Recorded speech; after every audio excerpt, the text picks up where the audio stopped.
Chapter 1. The Town That Hears Footsteps. Trevor Lennox pulled off the main highway just as the last light bled from the sky. The town of Misty Ridge wasn't much more than a handful of streets stitched together by fading logging roads and the stubborn will of its 100 or so residents.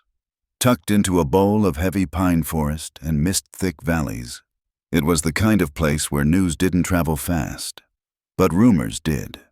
The air smelled of rain and resin. Diesel from the mill drifted on the breeze, mingling with the damp earth. Somewhere deeper in the woods, a chain rattled against a loose gate, clanging once, then falling silent. Trevor parked near the only diner, its sign half lit and buzzing tiredly. Before he even stepped inside, he felt it, that low vibration in the air. Not mechanical, not electric.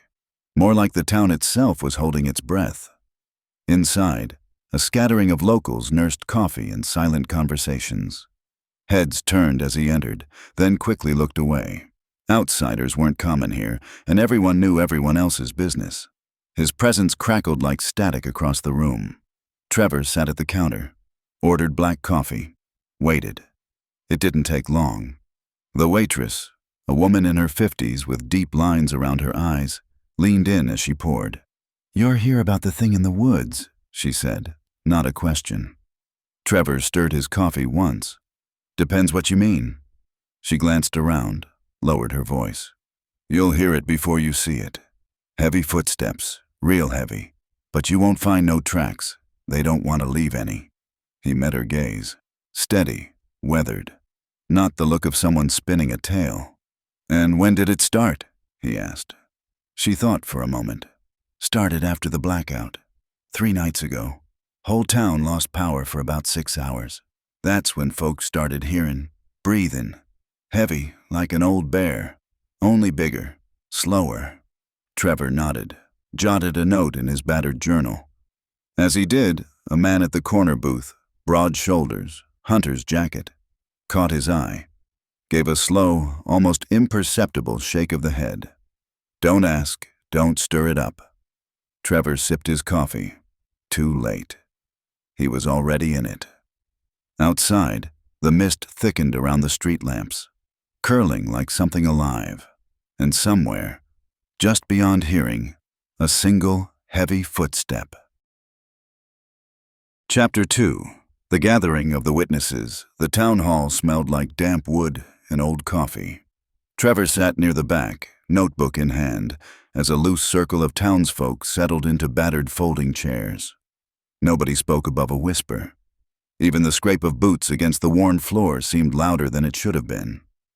Mayor Ellis, mid-60s, trucker's cap in hand, stood awkwardly at the front. He wasn't used to giving speeches, especially not about this. He cleared his throat. "Well, some of you know why we're here. Some of you maybe just heard." He hesitated.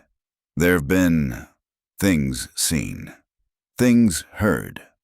Ain't no shame in it." A murmur of agreement rippled through the room, reluctant but real. Trevor scanned the faces.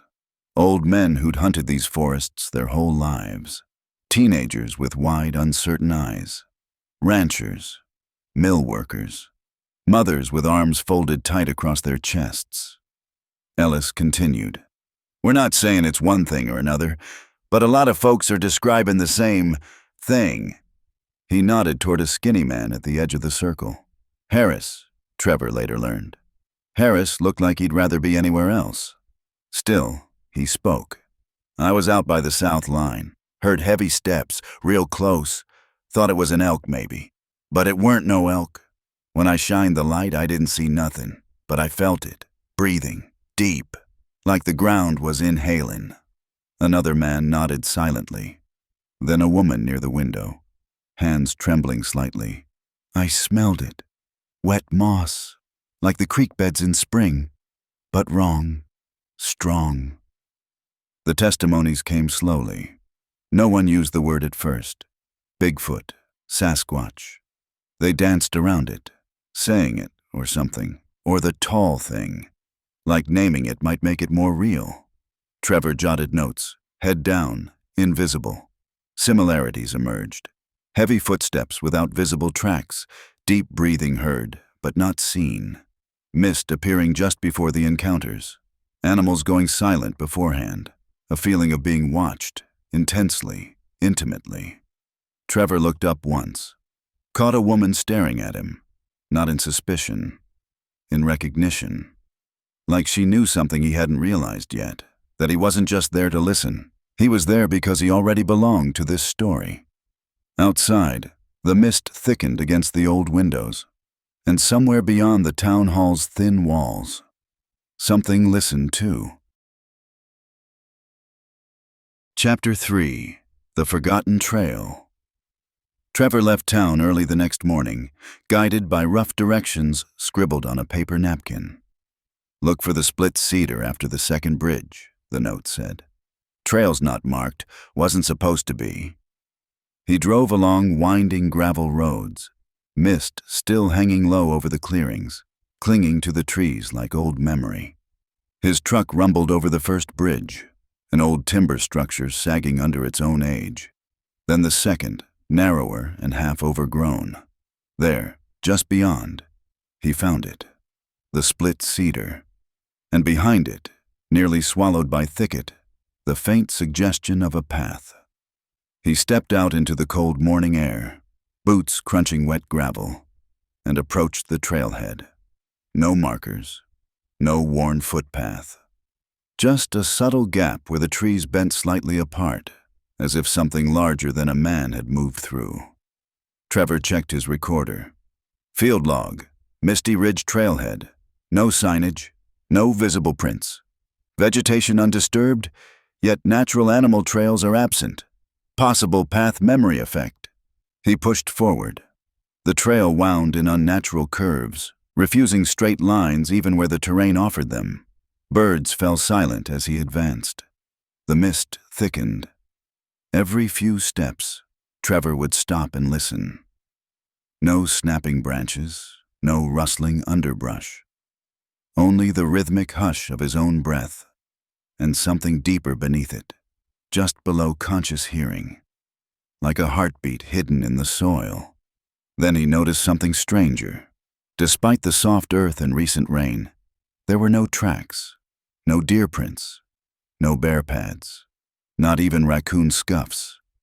It was as if the trail had forgotten how to record who passed through it. Trevor knelt to examine the ground. At first, nothing. But when he shifted his weight, the mist parted slightly, and for just an instant, he saw it. A deep, perfectly spaced indentation. Not a boot, not a paw. A foot, wide, flat. Toes splayed like a primate's, but massive. Larger than any man could claim without laughing. It was old. Maybe a day, maybe a week, but the imprint lingered. Faint, but stubborn. Trevor stood slowly, heart thudding. Ahead, the mist deepened into a wall of gray-green silence. And somewhere inside it, something watched. Not waiting, just present, as if it had always been there, waiting for him to notice. Chapter 4. The Missing Time Window. Trevor returned to town just before noon, mud still drying on his boots. The diner was quieter today. Faces turned away more quickly when he entered. Conversations clipped short. He'd seen this before. Communities tightening around their secrets when someone got too close to the part of the story even they didn't want to admit. He ordered coffee, sat in a corner booth, and waited. Eventually, someone approached. It was Harris again, the skinny man from the town hall meeting. He slid into the seat opposite Trevor without being asked, eyes darting nervously toward the windows. "Look," he said lowly, "you don't know what you're stirring up." Trevor nodded once, letting the silence pull him deeper. Harris leaned in, voice rough. "It ain't just seeing it, that's the thing. It's the part we don't remember." Trevor frowned slightly. "What do you mean?" Harris tapped the table with a calloused finger. "You hear it, sure. Maybe you see the shape, maybe you don't. But what happens after? That's the part you can't hold on to." He shifted uneasily.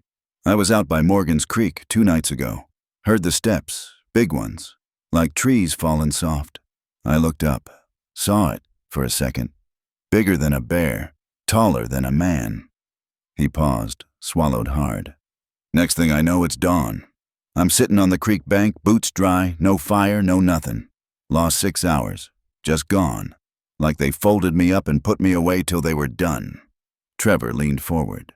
"Did you feel anything? Smell anything?" Harris nodded. "Mist, real thick.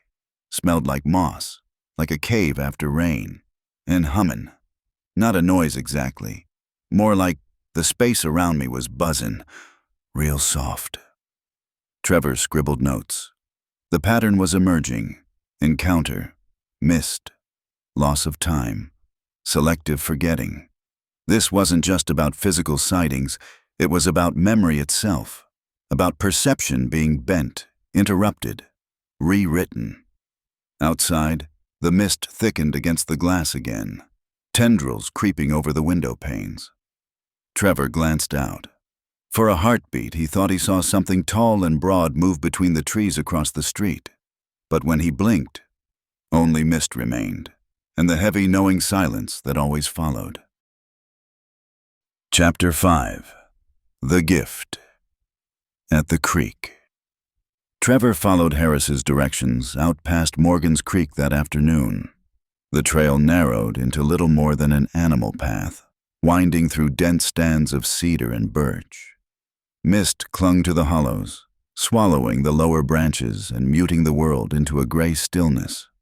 When he reached the creek, Trevor paused. The water was low, rainfall had been scarce, and the rocky banks gleamed with damp moss. He scanned the area, expecting more faint tracks, another shadow, a trace. Instead, he found something else. Near the bend where the creek disappeared under a fallen tree, someone, or something, had arranged a small structure, a pile of stones, each flat and gray, stacked with impossible precision. Between the stones, delicate branches had been woven into spirals. Some had even been split at the ends to fit seamlessly into place. It wasn't art. It wasn't natural. It was intentional. Trevor knelt to examine it more closely. The rocks weren't just placed.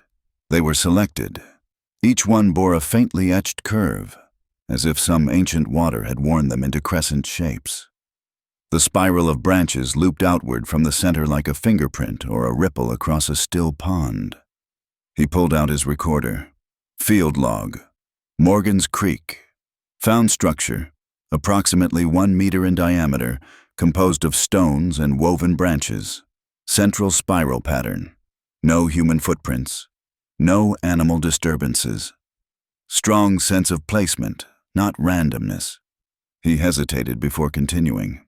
Feels like a message.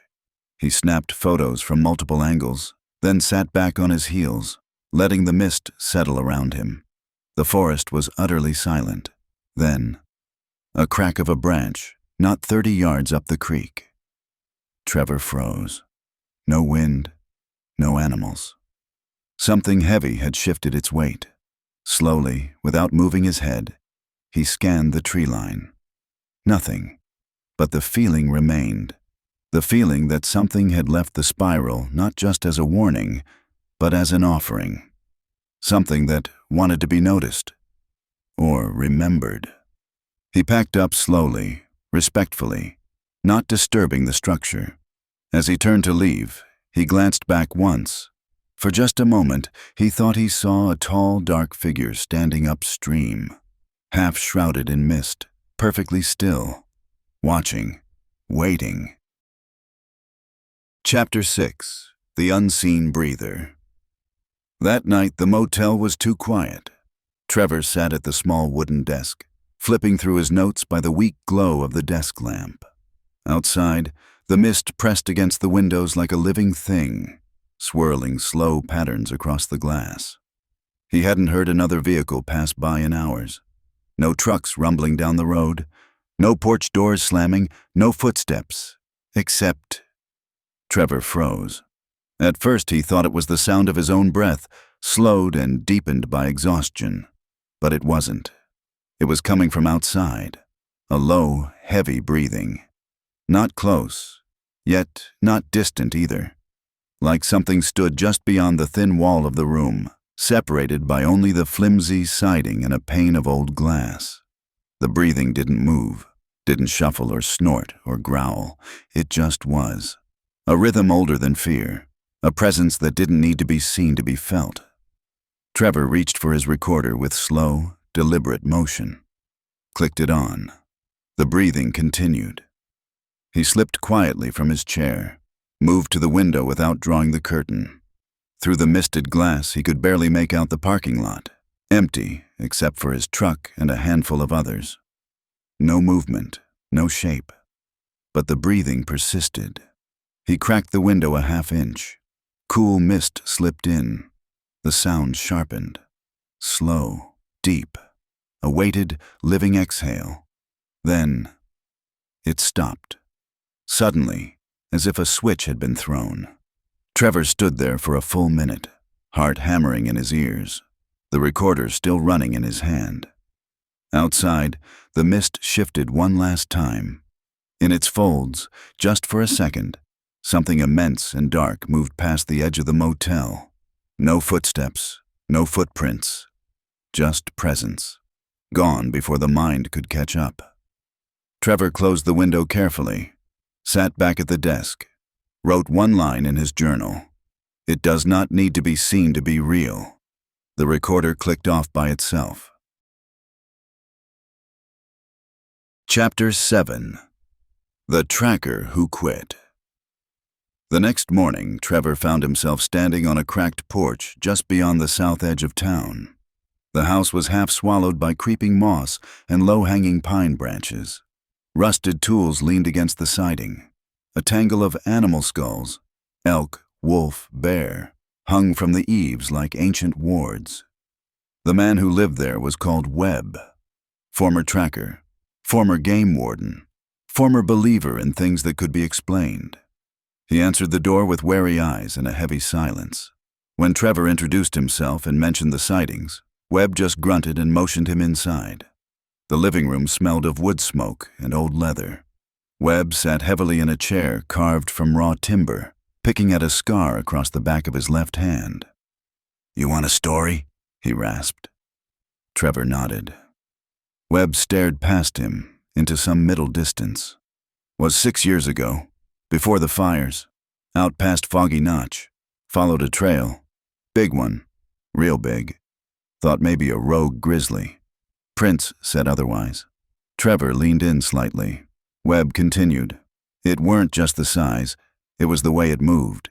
Didn't barrel through the brush like a bear. Didn't scatter rabbits or break branches like a man. It moved quiet, deliberate, and when I tried to get closer, I blacked out."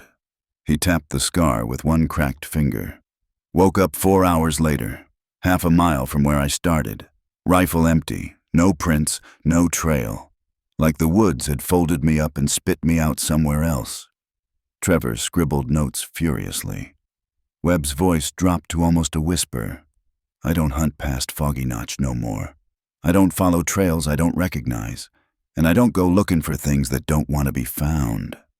A long silence settled between them. Then Webb said, almost reluctantly, "You go out there again?" Trevor hesitated, then nodded. Webb shook his head slowly. "You don't find it, son. It finds you." Trevor stood to leave. Webb called after him as he stepped off the porch. "When it does, don't look it in the eyes." The screen door creaked shut behind him. The woods beyond the clearing sighed with mist and unseen breath. Chapter 8. The Shape Beyond the Trees.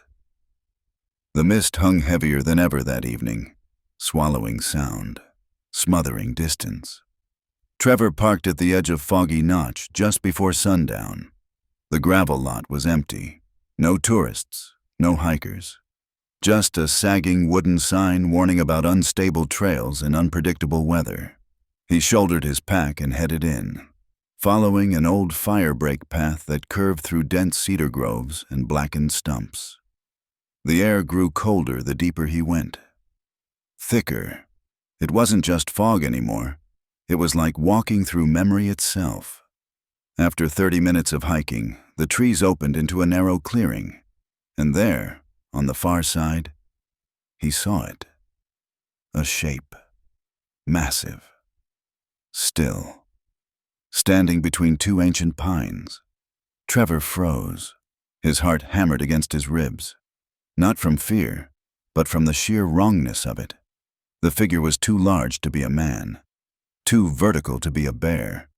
Its outline was blurred by mist, edges shifting subtly as if resisting full perception. But it was there. He could feel it watching, measuring. The silence was absolute. Trevor fought every instinct screaming at him to run, to back away, to break line of sight. Instead, he slowly raised his camera, snapped a photo, or tried to. The camera clicked, but when he checked the screen, the frame was corrupted, just static and a faint spiral distortion where the figure should have been. He looked back up. The shape was gone. No rustling. No branches breaking. Just empty mist, and the feeling that something enormous had simply stepped sideways into a place human senses couldn't follow. Trevor lowered the camera, took a slow, steady breath. Wrote in his journal, "It doesn't move like we do. It moves through." The mist closed in again, heavy and slow, folding over the clearing like a closing hand, and somewhere beyond sight, it still watched. Chapter 9. The Impossible Silence. Trevor moved carefully back along the trail, boots whispering against wet soil, every muscle in his body strung tight. The mist thickened around him, swallowing the path he'd taken minutes before. He kept his flashlight low, the beam cutting a thin corridor of pale light through the gray. And then he noticed it. The silence.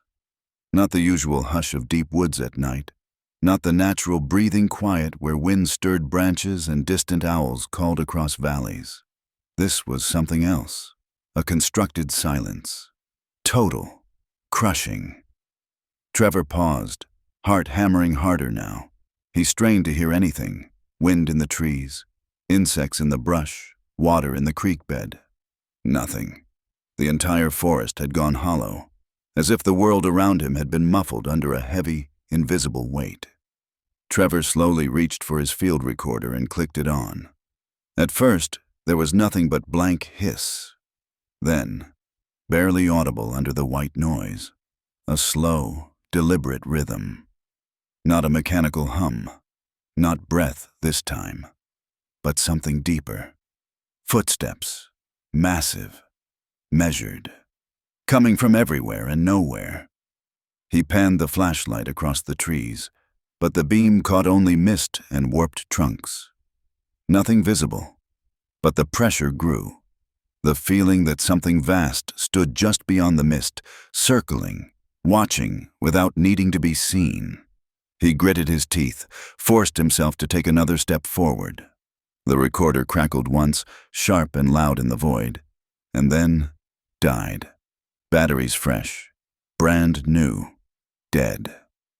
Trevor pocketed it, feeling the weight of the woods pressing down on him. He scribbled in his notebook with a trembling hand. "This is no absence of sound. It's an imposed absence. The woods are holding their breath." Somewhere ahead, a branch snapped, clean, intentional. Trevor didn't turn back. He kept walking, because somehow he understood. If he turned to run now, he wouldn't just be chased, he would be claimed. Chapter 10. The Return to the Spiral. By the time Trevor made it back to Morgan's Creek, night had swallowed the valley whole. The moon hung low behind drifting clouds, casting only faint silver over the mist-choked woods. His boots found the trail by instinct more than sight, his muscles moving on muscle memory while his mind remained elsewhere, still gripped by the silent pressure that had saturated the forest. He knew what he was looking for: the spiral, the offering, the arrangement of stones and branches he'd found days before. But when he reached the creek's bend, he stopped cold. The spiral was still there, but it had changed. No longer rough, improvised. No longer simple. Now the stones were arranged in perfect symmetry, forming an unmistakable triple spiral, triscale, ancient and deliberate. Each branch, each rock placed with surgical precision, as if it had understood Trevor's arrival was inevitable. The new spiral hummed with a low, inaudible frequency. He could feel it more than hear it. The air around the structure seemed denser, the mist swirling gently above it like a living membrane. Trevor knelt beside it, felt a weight settle over him, not threatening, not welcoming, just acknowledging. He reached toward the center stone but hesitated an inch above it, sensing that to touch it would mean crossing a threshold he wouldn't easily return from. Instead, he pulled out his field notebook and made a quick sketch of the spiral, hands trembling slightly. A phrase came unbidden to his mind, foreign yet somehow understood. Seen and seen back. He scribbled it into the margins without knowing why. Above him, the mist shifted, and for a moment, a tall, broad silhouette passed behind the trees on the far bank of the creek. Not hurrying, not hiding, simply moving with the inevitability of deep time. Trevor closed the notebook, stepped back from the spiral without touching it, and whispered into the cold, heavy night, "I see you." The mist thickened once more, and somewhere, deep in the timbered bones of the valley, an answer stirred, silent, ancient, and waiting. Chapter 11. The Crossing. The road out of Misty Ridge was empty. Trevor drove slow, headlights cutting tunnels through the mist that clung to the asphalt like a living thing. The night pressed heavy against the glass, the world beyond the beams of light shrinking to nothing. He hadn't planned to leave yet. But something about the perfected spiral, about the weight of that silent acknowledgement, told him it was time. The forest didn't chase you. It waited for you to realize you were never alone. The tires hummed over the cracked pavement. Trevor gripped the steering wheel tightly, every muscle in his body wired from the encounters of the last few days. Then, movement. Something crossed the road ahead. Large, smooth, silent. Trevor hit the brakes, tires skidding slightly on the damp surface. The truck slid to a stop sideways, headlights sweeping across the mist. At the edge of the beam, half shrouded in fog, it stood, massive, broad-shouldered, covered in dark, matted hair that glistened faintly in the cold mist. Its arms hung low, longer than human proportion, fingers slightly curled, legs thick, built for strength, not speed. And the face was ancient, not savage, not animal. Aware. Eyes locked with Trevor's across the clearing fog. Deep, calm, intelligent. Neither fear nor aggression passed between them. Only a simple, devastating truth. I see you. I have always seen you. And you have always seen me. The figure blinked once. Then, with impossible smoothness, stepped off the road and vanished into the wall of mist without a sound. Trevor sat there, unmoving, breath shallow, heart hammering. He didn't grab the camera, didn't fumble for the recorder. Some things didn't need proof. Some things were bigger than documentation. He stared into the empty mist for a long time before the world began moving again. When he finally drove on, he didn't look back. He didn't need to. Chapter 12. The Town Moves On. Trevor returned to Misty Ridge the next afternoon. The mist had lifted. The diner buzzed with casual conversation again. Kids arguing about hockey, ranchers talking about supply trucks. The unease that had hung over the town like a second skin was gone, peeled away overnight. No one mentioned the sightings. No one talked about the breathing outside windows. No one whispered about the tall shape seen slipping between the trees. It was as if the forest itself had exhaled, and the town, grateful, had chosen to forget. Trevor sat at the counter, sipping coffee, notebook unopened. He watched as Harris walked past the window without a glance. The waitress, who days ago had warned him about the heavy footsteps, chatted with a young couple about an upcoming fall festival. Mayor Ellis waved hello, cheerful, bustling with casual civic pride. It was the way small towns protected themselves, not with fences, with memory loss, selective forgetting, burying the wildness until it became another campfire story to scare tourists. But a few people still knew. Trevor caught their eyes. The old woodsman Webb, standing outside the hardware store, whittling something from cedar. A teenage girl sitting alone under the library awning, sketching spirals into the dust with her shoe. A boy staring too long at the edge of the woods before being called inside. The ones who had seen it. The ones who still felt it. Trevor finished his coffee, paid the bill, and stepped back out into the autumn air. The mountains loomed silent and ancient beyond the town. The trees watched. Waiting for the next moment, someone forgot to look away. And somewhere deep beyond sight, heavy footsteps moved slowly through the timber, carrying memory older than any map. Chapter 13. Echoes in the Timber. Trevor drove west before dawn, the early light stretching long shadows across the valley floor. Misty Ridge faded behind him, just another nameless cluster of roofs swallowed by trees. Another town that would fold its story back into silence, into safe forgetfulness. But Trevor couldn't forget.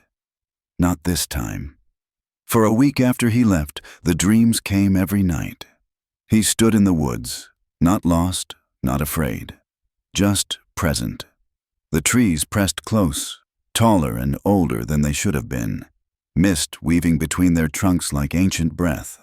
And always, just beyond the last line of sight, it waited, not chasing, not threatening, simply remembering. Each night the dream ended the same way. Trevor would look down at his own hands, dirt-streaked, calloused, and realize that the earth itself pulsed faintly beneath his feet. A heartbeat, slow and steady. Not the heartbeat of the planet, the heartbeat of something sharing it. Something that had been here long before cities, long before roads, long before the forgetting. One night in the final dream, he turned fully around to face the thing beyond the trees. He never saw it completely, only a glimpse, a massive form blending into the timber and the mist. A hand, no, a paw, no, a hand, lifting in slow acknowledgement. Not farewell, not warning, recognition. And then Trevor woke, the sound of breathing fading from his ears like a tide pulling back into dark water. He sat at the edge of his bed, staring into the stillness of a motel room 300 miles away. He whispered into the empty room, "I remember." And somewhere far away, deep in the forests he left behind, something remembered too, still watching, still waiting, still walking.